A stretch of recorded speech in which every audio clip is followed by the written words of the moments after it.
Chapter 2, My First Week. The next morning, the phone rang. I opened my eyes and looked at my watch. It was 7 o'clock. Who calls at 7 in the morning? Andrea, good morning, Sharon sang. I have very good news. Miranda liked you and she wants to work with you. Isn't that wonderful? Can you start on Monday? Miranda's on holiday, so that's a great time to start. Andrea, are you there? I didn't even live in New York yet. I needed a few days to find a room and get some furniture. In the end, we agreed. I could start a week later.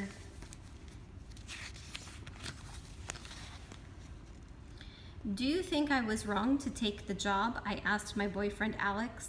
Alex was teaching in a tough school in the Bronx. That was a real job. No, of course not, he said.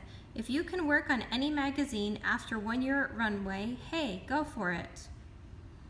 I was starting the job in a week. I needed a place to live. My best friend Lily's flat was too small, and Alex and I weren't ready to live together yet. I emailed everyone I knew in New York. Did anyone have a room? I looked at rooms all over town. They were too expensive, too dirty, or too scary. Finally, Lily found me a place on the Upper East Side. It was a very small room in a very small flat. 2 girls already lived there, Shanti and Kendra. They worked really long hours at a bank, and they were very sweet. I had a home. The night before my first day, I looked through my cupboard for Gucci, didn't have any, Prada, none, Chanel, none. What could I wear? I decided on a blue jumper and a black skirt and black shoes. I got up the next morning at 5:30.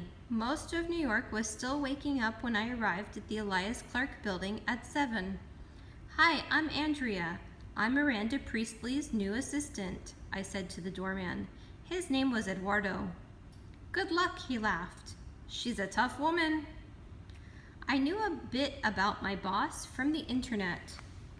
Miranda was born in London into a poor family of 11 children. She got her first job with a British designer when she was 17. She studied French in the evenings and then moved to Paris. She joined Chic magazine as a writer. She worked very hard and became the editor of French Runway. 10 years later, they gave her the top job as the editor of American Runway, and now she was the most important woman in fashion. I wasn't surprised that Eduardo called her a tough woman.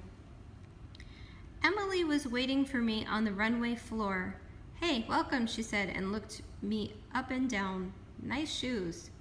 Was she serious? No, she was laughing at me. Miranda was on holiday, but she was still working. She never stopped working.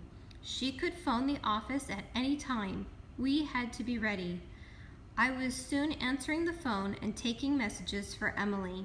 Then I took my first call from Miranda.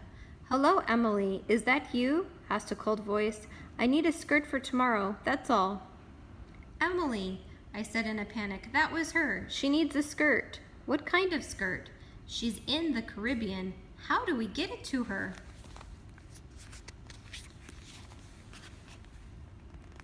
She's not interested in details. I know her size. I know what she likes. We choose some skirts, we put them on a plane, they arrive tomorrow. Emily and I called all the runway fashion assistants. They each called different design houses and Manhattan shops. In minutes, skirts in every color and design were on their way from Gucci, Prada, Versace, Armani, Chanel, Saks. Emily took them into Miranda's office. How could she choose? Was it for a dinner party, a business meeting, a game of tennis? We had so little information. Emily held up each one in turn. Horrible, so wrong, to die for. She chose 3, and that was it. And who do we have here? A well-dressed man came into the office. Stand up and let me look at you. Well, you're pretty, but your clothes are all wrong. My name's Andrea. I'm Miranda's new assistant, I said. Those shoes with that skirt? You're joking, aren't you? Didn't you see the sign on the door? This is Runway Magazine, the coolest magazine in the world. But you've got nice legs, great hair, and you're not fat. I can work with that.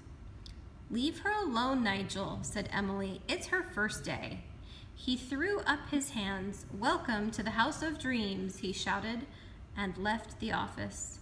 He's Miranda's top fashion editor, said Emily. That evening, I met up with my best friend Lily. I told her about my first day. You have the coolest job, she said. But you're still a student. That's cool too, I said. If you like working in a bar every night and have no money, she said. Lily was studying for her PhD in Russian at Columbia University. She had only enough money for food and her flat. So why do you do it, Lil? I asked. Because I love it. And will my cool job really get me work at the New Yorker?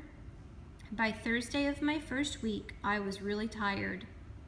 Getting up at 5:30 every morning was really tough. At 1 o'clock, Emily went downstairs for her lunch. The first 3 days, she was away for 5 or 10 minutes, just enough to buy some food and bring it back to her desk. But today, she didn't come back. By 3:30, I was really hungry. I called her mobile phone, but she didn't answer.